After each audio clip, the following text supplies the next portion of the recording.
19-year-old Kevin De Paz, who was home for a short visit from the U.S., was killed during a violent brawl around 2:30 a.m., a visit that heartbreakingly became his last. Now, 2 off-duty police officers are under investigation for his death. They say they stepped in to stop an attack on another man, but things escalated when they were allegedly assaulted by men arriving on a golf cart. Surveillance footage from a nearby fast food spot shows De Paz striking one of the men, painting him as the initial aggressor.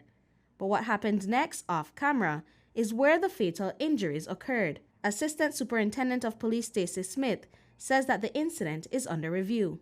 As I stated, it's an investigation that the police is interested in thoroughly investigating. Certainly when it is incidents that involve police officers, there's a higher level of scrutiny, and there's certainly an onus on the department to ensure that a thorough investigation is conducted to dispel any suggestions of cover-up or anything in that nature. The Commissioner of Police, Dr. Richard Rosado, has assured the public that a full and thorough investigation is underway. But for the De Paz family, the footage raises more questions than answers. First of all, I want to give my condolences to the family of Kevin De Paz, and I want to assure them that the department will deploy and has deployed all investigative resources to ensure a thorough investigation is being carried out. De Paz was a familiar face on the island, and his death triggered a wave of backlash from the community. His family plans to take legal action, maintaining that Kevin was not involved in any lawless activity. While he was seen on social media posing with guns, he was not known by the community for aggressive behavior. Chair of Caye Caulker, Selene Villanueva, says that his presence will be missed. Caye Caulker is a very small community. We all know each other. And it's just so unfortunate that this incident had to happen. We're a closely knit community, and when it hits one family, it hits everybody. Police Commissioner Dr. Richard Rosado confirmed that both sides in the Caye Caulker altercation were armed with knives, and 5 people, including 2 officers, were stabbed.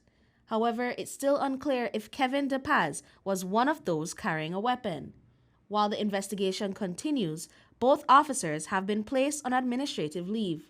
The investigation is still at its early stage, but I can confirm that the 2 police officers have been placed on administrative leave pending the outcome of the criminal and internal investigation. Is that administrative leave with pay? They have been placed on administrative leave according to the policy of the department. On Monday night, the island of Caye Caulker came together in a moment of quiet reflection. A candlelight vigil was held in memory of 19-year-old Kevin De Paz, a young man whose life was cut short far too soon. Friends, family, and community members gathered to honor his memory and offer support to his grieving loved ones. According to Village Chair Selene Villanueva, the violent incident that led to Kevin's death came as a shock to the entire community, one that hit even harder when news broke that he hadn't survived. It was a night filled with emotion, remembrance, and a call for answers.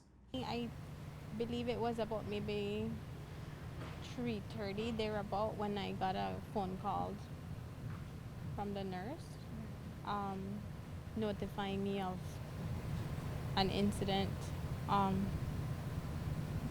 It's been a long month, and I think I was more asleep than awake, and I was, a little more than shocked of the news. I can remember saying to her, nurse, just activate your emergency plan, and if there's anything else you need, let me know how I can assist. The 2 officers involved allege they acted in self-defense, and police are now awaiting directives from the Office of the Director of Public Prosecutions. Britney Gordon for News 5.